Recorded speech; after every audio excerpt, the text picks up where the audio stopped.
Welcome back to the Knock-On Effect, the rugby show where we say what the pundits won't. So Ireland just travelled into the heart of the Lion's Den to take on England in a must-win match. In today's video, we're going to rate every Irish player's performance, so without further ado, let's get stuck in.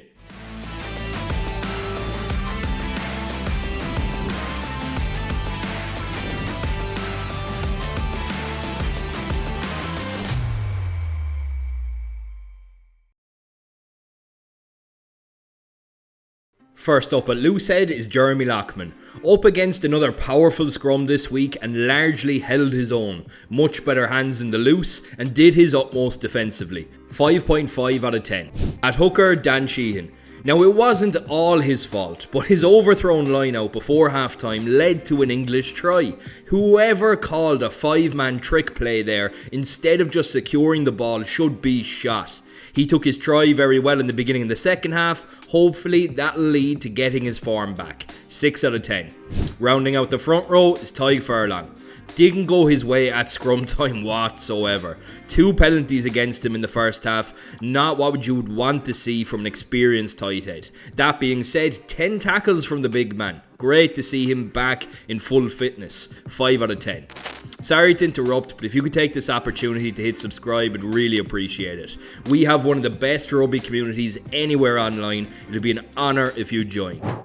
Back to it. In the second rows, first up is Joe McCarthy. Looked really up for the fight today. Spoiled an early English maul and somehow came up with the ball. Now he was pinged for gunning off his feet at ruck time, but it seemed like an intelligent foul to give away given England's overlap. He had a big break called back for a knock-on, which Doris argued was knocked back, and I think they had a serious point to make. Regardless, it's always great to see a big man run through with some space in front of him. A good performance by him today, but not his best overall. 6 out of 10.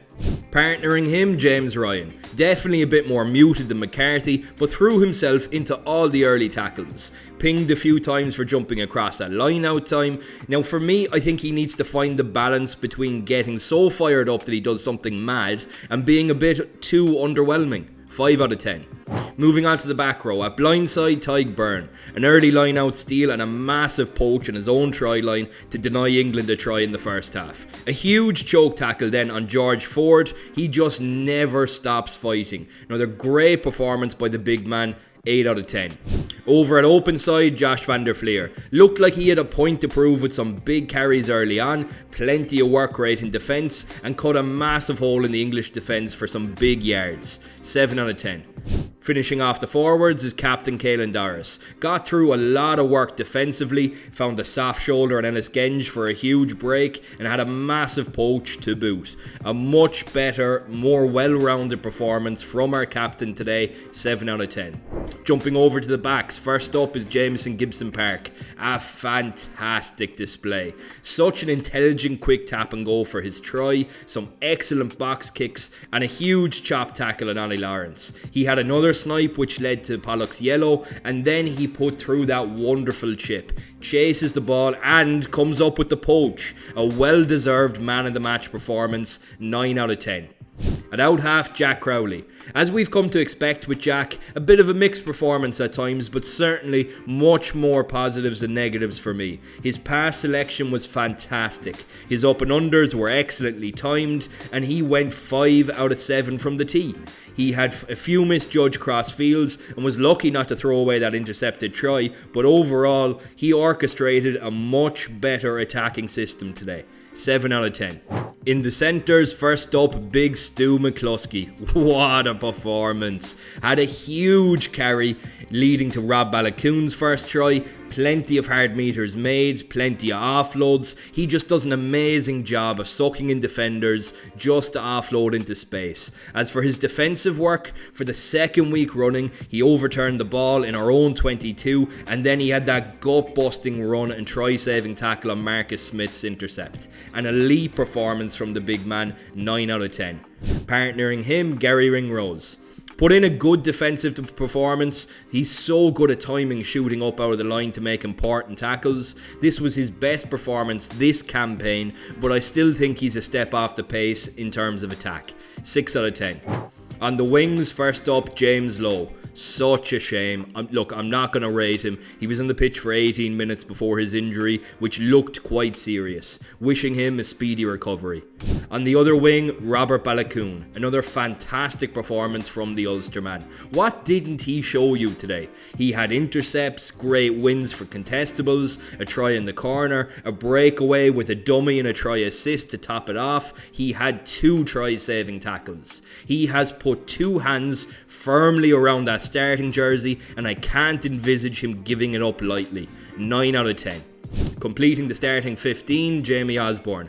A quiet enough first 40 with a bit of a dodgy kick. The second half then saw him take some great contestables. He saw a yellow for not rolling away on our try line under pressure, and then came back on, and once again his attacking line, just the way that he hits that at pace, and again he scored a try off it. Not his best performance ever, but again much more positive than negative for me. 6 out of 10. Right, so we'll fly through the bench. Ronan Kelleher came on the 55th minute, much better in his line-out duties this week. 6 out of 10. Tom O'Toole played roughly 35 minutes this week, held his own at scrum time, but didn't offer much in terms of around the park work. 5 out of 10. Finlay Bealham came on the 46th minute, pinged twice at scrum time, and 1 rookie penalty for being offside after a contestable. He helped Beirne in his poach on Ford, but overall for me he was lacking. 4 out of 10. Now, Cian Prendergast was a late change for Jack Conan due to illness. He played around 18 minutes, won a line-out straight away, where he's proven to be a serious operator, but not much else. 5 out of 10. Rounding out the forward replacements then is Nick Timoney. 30 minutes played, couple of decent hits and a handful of carries. He's a great impact sub. 7 out of 10.